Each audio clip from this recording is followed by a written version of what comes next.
Hello everybody, my name is Humphrey and today's story for Kids Play is Toot and Puddle Charming Opal by Holly Hobby. In July, Puddle's little cousin Opal came to Woodcock Pocket for a holiday.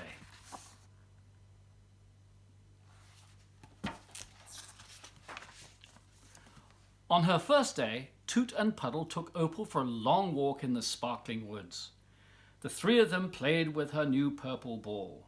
She smelled every flower in Puddle's garden.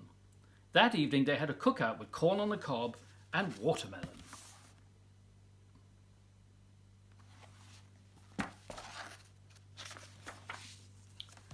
When Puddle was tucking Opal into bed, she said, "I love to come to Woodcock Pocket." "We love to have you here," said Puddle. He added, "It looks like you're going to lose that tooth pretty soon." "I know," Opal said proudly. "I can hardly wait."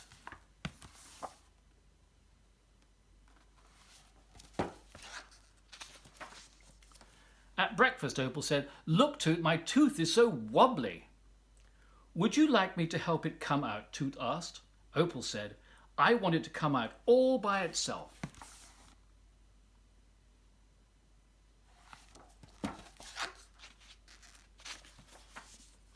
They picked big, beautiful strawberries in the morning.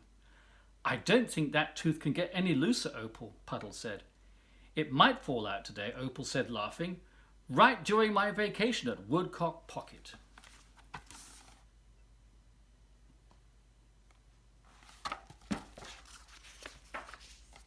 In the afternoon, they set off for Pocket Pond. "Last one in is a rotten egg," Toot called, somersaulting into the water. Puddle made sure Opal went second.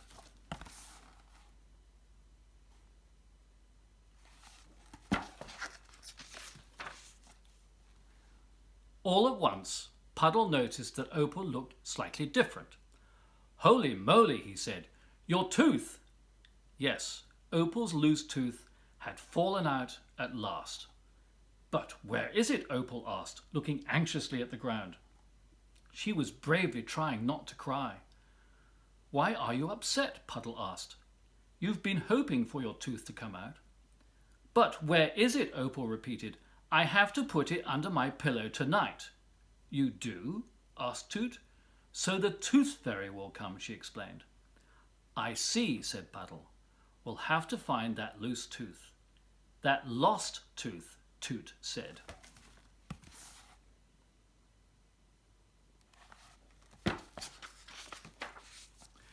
They searched everywhere, along the path and back at the house and all around the pond, but Opal's tooth seems to have vanished.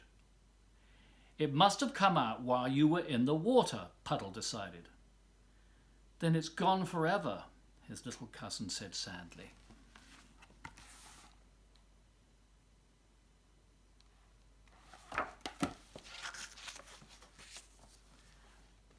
"Maybe not," shouted Toot.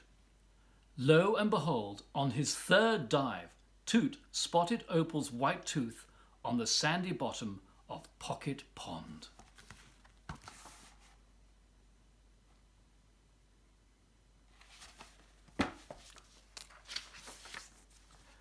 As Puddle tucked his little cousin into bed that night, she carefully placed her tooth under her pillow.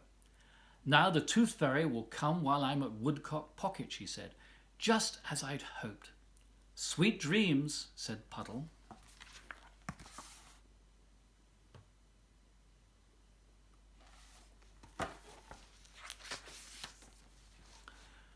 But he was worried.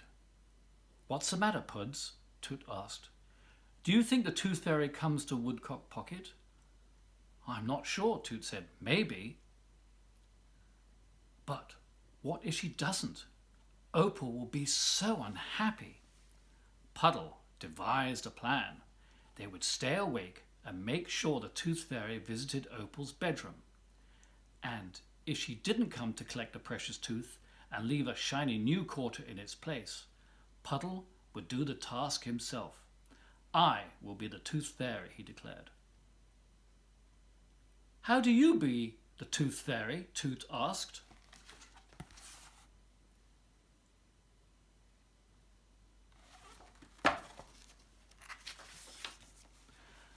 An hour later, Puddle returned to the living room. "I am the Tooth Fairy," he announced. "Am I believable?" "Quite believable," Toot told him.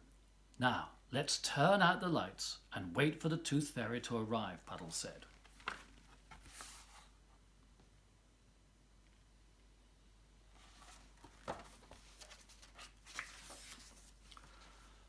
"Oh no," said Puddle. "We both fell asleep." "Did you hear anything during the night?" Toot asked. "Not a sound," Puddle said. "Is it too late for me to be the Tooth Fairy?" They heard Opal calling them from the other room. "I'm afraid it is too late," said Toot.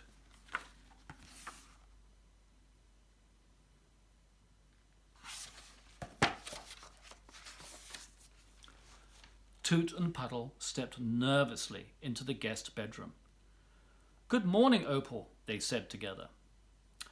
"I was thinking," Puddle began, "if the Tooth Fairy didn't come, it's because she didn't know exactly where Woodcock Pocket was after all." "And I was thinking," said Toot, "if the Tooth Fairy didn't come, it would be just as nice to keep that wonderful tooth of yours for yourself."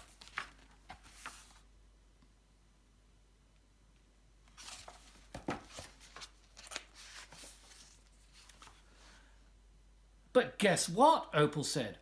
"The Tooth Fairy did come." Grinning happily, she held out a shiny new quarter for Toot and Puddle to see.